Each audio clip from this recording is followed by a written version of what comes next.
Howdy guys. Hey, quick share. Couple things we're working on. This is a decent paint because of temperature wise, and it coats nice. Now we're just trying to get something on these bare metal parts so there's no rusting. You know, previously these things were shedding so much oil it actually preserved the steel underneath the truck, the frame. So that truck's 20 years old.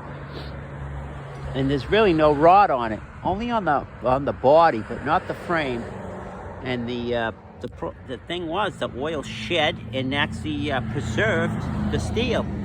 So we're just coating this up.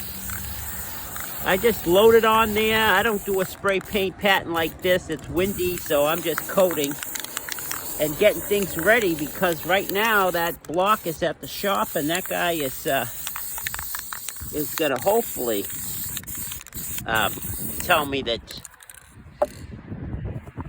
he could get his he could press in them bearings for us. So we got new cam bearings going in that block, and in the meantime we were spraying around in here. You can see the frame. The frame's in good shape because there's so much oil shed in here that it actually preserved the steel, prevented it from rusting. You can see a little pitting and stuff in there, but we'll just come with the spray and just hit that. And now, so maybe tomorrow we'll get the block back with the pressed in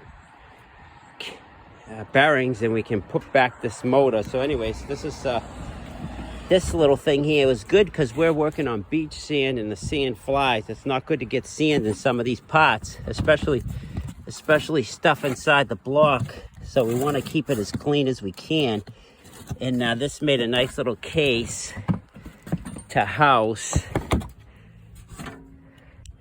all of our internal parts. So there's our crank, there's our pistons, and we're gonna get in there and clean that up good too before we put it back together. But we bought ourselves some new rings, so we'll get the pistons with new rings on them. All right, so that's the truck. At the same time we're doing steel, so now we're gonna hold off on this heavier stuff, and right now just keeping busy until this truck is running, and then we can get back at this. But in the meantime, one thing of rust we preserved, the other one we want to patina. So this particular steel is from the 70s, and this is a grade probably A36. And what happens is it's not like this new weathering steel. That's grade A500, and that has copper, nickel, magnesium in it to help it last against the elements. Also with this sheet material, I think it's A606-3 or something like that. But this older steel, this grade A36, it's already got its patina on it, and each year we come on this. And here's our little recipe. We got tung oil, which locks in our mineral oil, and a Bow Shield T9. Now this stuff gets expensive. You can substitute this for WD-40 if you want, but this is what we use, and we're going to use 24 ounces of this against 12 and 12. So I'll mix a little bit up, and then I'll see if I can add on to this. Maybe I'll keep this movie going because I don't have those apps anymore where I could splice on stuff. Let me just keep this movie going.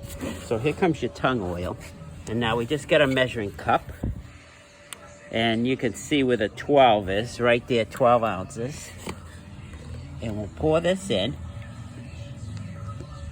This is our little recipe. This is something we made up. There's your 12 of your tung, right? And then you go and you get 12. Oh, this is brand new. Look, the can's all pitted. You know, the air up here is crazy. everything oxidizes. And that's been inside. Never mind, that wasn't even outside and it's done that, so. I don't want to waste. Yeah, I'll just show you guys quick. If anyone wants to put a patina preserve, 12 of that guy. And here comes the expensive stuff, but let me just put you down for 1 second. You get 24 of this guy going on now. This guy gets 24 ounces.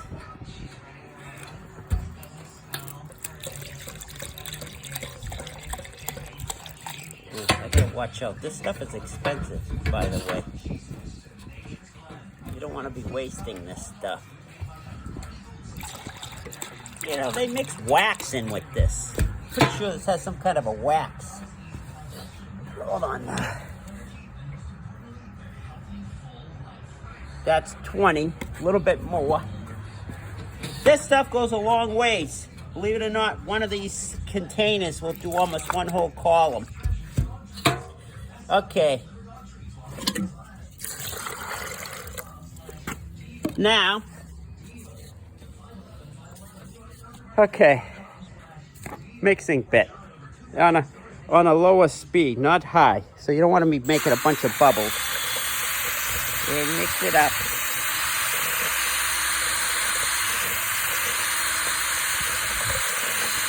I don't want to make a long movie either, so I'll just get it mixed. And I'll show you quick. Okay, so we use something like a China brush. And so we're not dripping everywhere. But anyways, and then on our pail we have a nice hook. That makes life easy. When you're up on a ladder, you can hook yourself onto the ladder. And I like setting up 2 ladders because I'm not superstitious. I'll go below a ladder, I'll go under a ladder. See? Under a ladder. And then I'll work my 2 ladders so I don't have to keep setting up, because this is a 30-footer and that don't go down that low, and that one goes pretty good. So now come on up, I'll show you. And now I start at the top, because as you're soaking the steel, now the steel has grain to it, and what's going to happen is I'm going to soak it. I'm not going to paint it, I'm going to soak it. So I'm going to go a little extra heavy, and as it soaks it runs down. And that way there, when it runs down at the base, it's not a big pool of wasted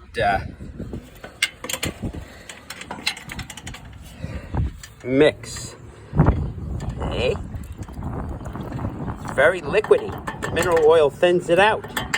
And that's what you want. You want it thin, you want to get in the grain. You want it to soak into the grain. This is going to last a year against the harsh elements, and we're on the ocean, so the salt there tries to chew up everything. So we're going to get this thing soaked in there. And I'm just going to show you. And you see it running? That's what you want. It's going to soak into the grain, and that's going to give a nice preserve to the steel. And we'll make it through for another year of patina finish. All right, guys, that's it. I won't take up more of your time. I just was sharing a couple things we're doing. And I'll get these all coated today. And I'll do the little ones we did on our last work. And I'll even get up there and do those too. And the outriggers. All right, guys, till the next one. Take it easy.